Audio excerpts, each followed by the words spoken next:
আজকে বানাবো কারি পকোড়া রেসিপি। যা গরম পড়েছে এই গরমে কিন্তু একেবারে উপযুক্ত খাবার বলতে পারেন। আর কথা দিচ্ছি কারি পকোড়া একবার যদি এইভাবে বানান তাহলে কিন্তু বারবার বানিয়ে খাবেন। বানানো যতটাই সহজ ততটাই কিন্তু খেতে অমৃতের সমান। তাহলে চলুন দেখে নেওয়া যাক কারি পকোড়া বানানোর সহজ পদ্ধতি। প্রথম একটি বড় বাটির মধ্যে ছোট বাটির মাপ করে 1 বাটি বেসন আর নিয়েছি এখানে 2 বাটির মতন টক দই আর 10 বাটি জল দিয়ে ভালো করে গুলে নিয়ে সাথে দিয়েছি নুন আর লঙ্কা গুঁড়ো। সব কিছু দিয়ে কিন্তু খুব ভালো করে এভাবে ফেটিয়ে নিতে হবে।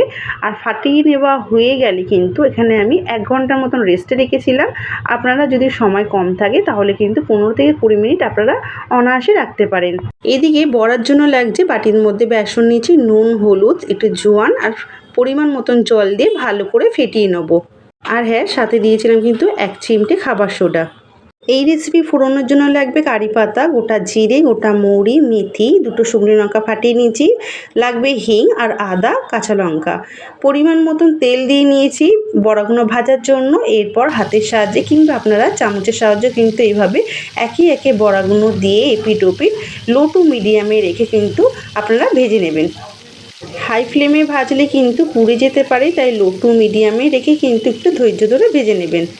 ভেজে নেবার সময় দেখবেন খুব বেশি সময় লাগছে না, চটজলদি কিন্তু এটা ভেজে নেওয়া হয়ে যায়। দুপিঠ ভালো করে ভাজা হয়ে গেছে, এরপর একটি পাত্রের মধ্যে তুলে নেব। বাকি বড়াগুলো কিন্তু সেমভাবে কিন্তু আমি এপিট ওপিট লালচে করে কিন্তু ভেজে একটি পাত্রে তুলে নেব।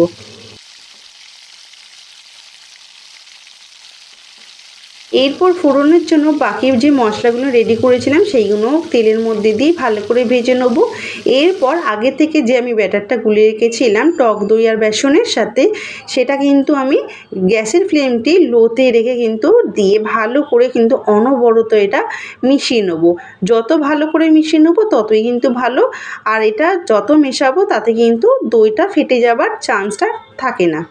ভালো করে যখন মিশিয়ে নেওয়া হয়ে যাবে তখন গ্যাসের ফ্লেমটি হাইতে দিয়ে ফুটিয়ে নেব। যখনই এইভাবে ফুট ধরতে শুরু করবে ওই সময় গ্যাসের ফ্লেমটি অফ করে দিয়ে দেবো স্বাদ মতন নুন, সাথে দিয়েছি মেথি পাতা আর দিয়েছি আগের থেকে ভেজে রাখা বড়াগুলো দিয়ে খুব ভালো করে মিশিয়ে নেব।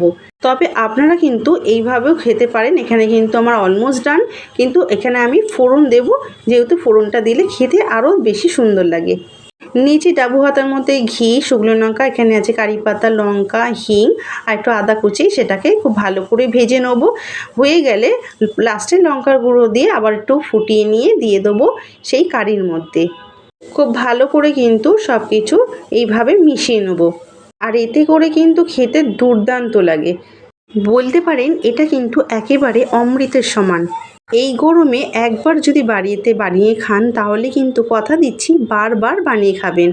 নিরামিষ দিন হোক কিংবা না হোক এই রেসিপি পাতে থাকলে কিন্তু অন্য কোনো রেসিপির প্রয়োজনই পড়বে না। আমি এখানে নিরামিষভাবে বানিয়েছি, আপনারা যদি আমিষভাবে বানাতে চান তাহলে কিন্তু বড়াগুলো ভাজার সময় কিন্তু একটু পেঁয়াজ ব্যবহার করতে পারেন।